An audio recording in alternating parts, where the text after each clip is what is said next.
ಮೂಡಾದ site ಹಂಚಿಕೆ ಅಕ್ರಮ ಪ್ರಕರಣಕ್ಕೆ ಸಂಬಂಧಪಟ್ಟಂತೆ ಇತ್ತೀಚೆಗಷ್ಟೇ ಸಿಬಿಐ ತನಿಖೆಯ ತೂಗುಯ್ಯಾಲೆಯಿಂದ ಮುಖ್ಯಮಂತ್ರಿಗಳು ಪಾರಾಗಿದ್ರು. ಬಟ್ ಇವತ್ತು ಕೂಡ ಅವರಿಗೆ ಡಿ-ಡೇ.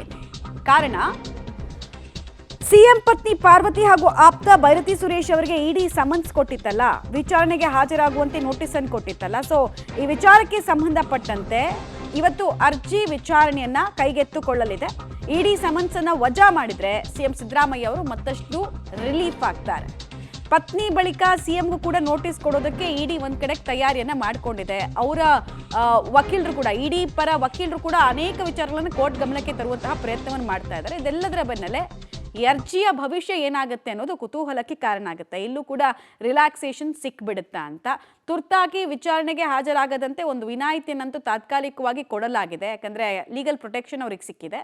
ಬಟ್ ಆ ಲೀಗಲ್ ಪ್ರೊಟೆಕ್ಷನನ್ನು ಪ್ರಶ್ನಿಸಿ ಇಡಿ ಒಂದು ಅರ್ಜಿಯನ್ನು ಹಾಕ್ಕೊಂಡಿದೆ. ಇವರನ್ನು ವಿಚಾರಣೆ ನಡೆಸಲೇಬೇಕು ಅಂತ ಅವರೊಂದಷ್ಟು ರೀಸನ್ಸನ್ನು ಕೊಡ್ತಾರೆ, ಯಾಕಾಗಿ ಇವರ ವಿಚಾರಣೆ ಅಗತ್ಯ ಇದೆ ಅಂತ. ಅದನ್ನೆಲ್ಲ ಆಲಿಸಿ ಕೋರ್ಟ್ ಪ್ರತಿವಾದಿಗಳಿಂದ ಕೂಡ ಮಾಹಿತಿಯನ್ನು ಪಡ್ಕೊಳ್ಳುತ್ತೆ, ಇವರದ್ದೇನು ವರ್ಷನ್ನು ಅಂತ. ಸೊ ಯಾರ ಮನವಿಗೆ, ಯಾರ ವಾದಕ್ಕೆ ಪುರಸ್ಕಾರ ಸಿಗುತ್ತೆ ಅನ್ನೋದರ ಮೇಲೆ ಇಡಿಯ ತನಿಖೆಯ ತೂಗುಗತ್ತಿ ನೇತಾಡುತ್ತಾ ಇಲ್ವಾ ಅನ್ನೋದು ಗೊತ್ತಾಗುತ್ತೆ.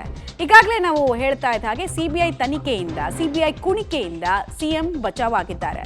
ಇದು ರಾಜಕೀಯ ಹೋರಾಟಕ್ಕೆ, ಕಾನೂನು ಹೋರಾಟಕ್ಕೆ ಮೆಟ್ಟಿಲು ಅಂತಾನೆ ಪರಿಭಾವಿಸಲಾಗ್ತಾ ಇದೆ. ಇಡಿ ಕೇಸ್ ವಿಚಾರದಲ್ಲೂ ಮುನ್ನಡೆ ಸಾಧಿಸಿದ್ರೆ ಸಿದ್ದರಾಮಯ್ಯ ಅವರಿಗೆ ಇನ್ನಷ್ಟು ಬೂಸ್ಟ್ ಸಿಕ್ಕಂತಾಗುತ್ತೆ. ಸೊ ಸೋಮವಾರ ಮಹತ್ವದ ದಿನ ಆಗ್ತಾ ಇದೆ. ಶುಭ ಸೋಮವಾರ ಆಗುತ್ತಾ ಸಿಎಂ ಪಾಲಿಗೆ ಮತ್ತೊಮ್ಮೆ ಅನ್ನೋದು ನೋಡಬೇಕಾಗತ್ತೆ. ಮೊನ್ನೆ ಅಂತೂ ಗುಡ್ ಫ್ರೈಡೆ ಆಯಿತು ಅವ್ರ ಪಾಲಿಗೆ. ಇವತ್ತು ಏನು ಕತೆ ಅನ್ನೋದು ನೋಡಬೇಕಾಗತ್ತೆ. ಇಡಿ ಅಂತೂ ಆಗಿಂದಾಗೆ ಅಂದರೆ ಪ್ರತಿ ಹಂತದಲ್ಲೂ ಕೂಡ ಎಷ್ಟು ರೇಡ್ ಮಾಡಿದ್ದಾರೆ, ಎಷ್ಟು ಸೈಟ್ಗಳನ್ನು ಮುಟ್ಟುಗೋಲು ಹಾಕೊಂಡಿದ್ದಾರೆ, ಮತ್ತು ಇದರಲ್ಲಿ ಯಾರ್ಯಾರ ಪಾತ್ರ ಇದೆ ಅಂತ ಪತ್ರಿಕಾ ಪ್ರಕಟಣೆಯನ್ನು ಹೊರಡಿಸಿದ್ರು, ಆಮೇಲೆ ಸಾಮಾಜಿಕ ಜಾಲತಾಣದಲ್ಲಿ ಹಾಕೊಂಡ್ರು. ಸೊ ಕೋರ್ಟ್ ಇದೆಲ್ಲವನ್ನು ಕೂಡ ಗಮನಿಸ್ತಾ ಇರುತ್ತೆ. ಮತ್ತು ತುರ್ತಾಗಿ ಆರೋಪಿತ ಸ್ಥಾನದಲ್ಲಿರುವಂತಹ ವ್ಯಕ್ತಿಗಳ ವಿಚಾರಣೆಯ ಅನಿವಾರ್ಯತೆ ಏನು ಅನ್ನೋದನ್ನು ಕೋರ್ಟ್ಗೆ ಮನವರಿಕೆ ನಾವು ಮಾಡಿಕೊಡ್ತೀವಿ ಅಂತ ಇಡಿ ಅಧಿಕಾರಿಗಳು ಹೇಳಿದರು.